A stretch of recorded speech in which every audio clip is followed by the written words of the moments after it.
Los principales síntomas que uno ve, y yo creo que en la clínica los que más frecuentemente llegan, son las características del cluttering que tienen que ver con un habla irregular, con una velocidad irregular, a veces muy rápida, en donde se pierde un poco el mensaje. También las personas pueden tener en ocasiones chorros de habla, están hablando y de pronto a una velocidad muy rápida se va perdiendo algo de detalles de los sonidos o de las sílabas que las personas quieren decir. Entonces empiezan a colapsar sonidos o sílabas.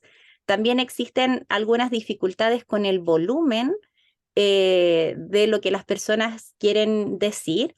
Y también aparecen, por otra parte, una cantidad inusual de difluencias comunes o difluencias no tartamudeadas, que son las difluencias que todos tenemos al momento de hablar, pero en una cantidad excesiva. Esas serían como en general las características generales que uno puede encontrar en las personas con cluttering.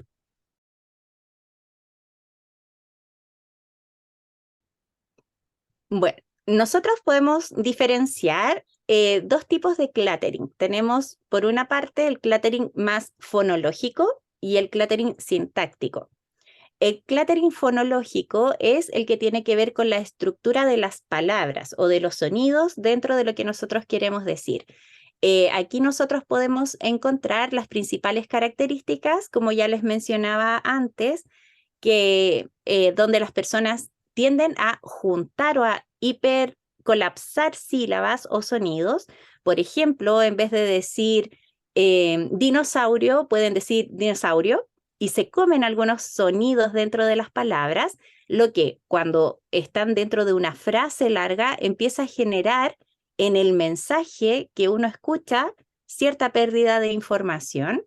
También en este cluttering fonológico encontramos que existen algunas acentuaciones distintas de las palabras o que también existen algunas diferencias en el volumen. Entonces las personas tienden a disminuir el volumen al final de la frase en algunas ocasiones y se genera pérdida de información por parte de quien está escuchando. Eso es en general lo que encontramos en el cluttering fonológico.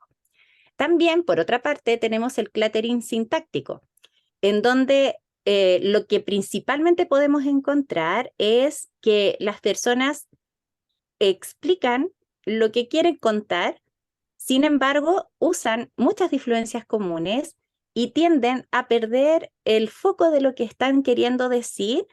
Se tienden a confundir y van como por las ramas, como decimos, porque van perdiendo un poquito el foco del sentido original de la idea que querían comentar, pero no es porque hayan perdido la idea, sino que empiezan a organizar de manera errática el discurso que quieren ir generando. Para las personas con este cluttering sintáctico, por lo general, cuando uno les pregunta qué les pasa, tienden a decir que las palabras se les mezclan en la mente, que están tratando de seguir algo, pero les cuesta encontrar esas palabras precisas para expresar lo que su mente ya tiene claro decir.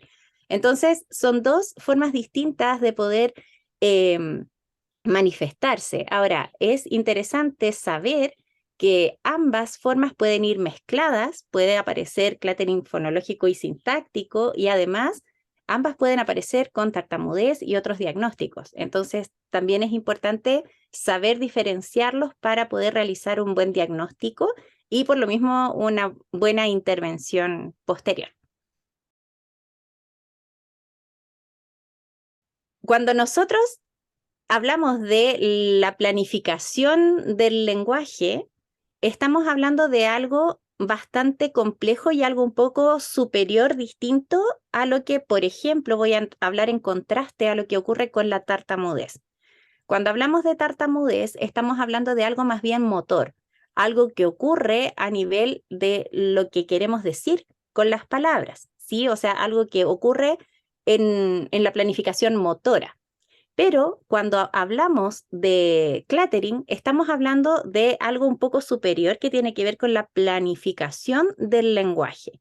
Y esto tenemos que tenerlo súper claro porque no tiene que ver con lo que la persona ya tiene ideado decir. La persona sabe exactamente lo que quiere decir, pero a la hora de programar o planificar lo que fonológicamente o sintácticamente quiere decir, se genera una especie de desorden y caos, y eso se traduce a nivel verbal en estas dificultades a nivel fonológico y sintáctico de las que ya hemos hablado. Entonces, las dificultades en el cluttering radican a nivel de la planificación lingüística, y por eso es importante que el tratamiento vaya enfocado a ese trabajo y a este monitoreo, a este trabajo más superior de planificación, más que a algo netamente motor. Tenemos que trabajar desde la base de lo que está ocurriendo con el cluttering.